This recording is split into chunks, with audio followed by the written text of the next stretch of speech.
What would you do if today was the last day on Earth? It's the end of the world as we know it. Survival is your only priority. Here's your checklist. First, grab your survival essentials.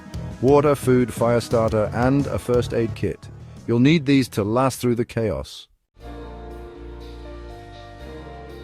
Get familiar with your surroundings. Even if society is collapsing, knowing the land will keep you safe from danger. Find shelter, build it, fortify it. You need protection from the elements and whatever dangers lurk out there. Fire. You'll need it for warmth, cooking, and keeping predators away. Learn to make one without matches if you don't have them. Stay aware, the world may be quiet now, but things can change fast. Listen for movement, keep your senses sharp.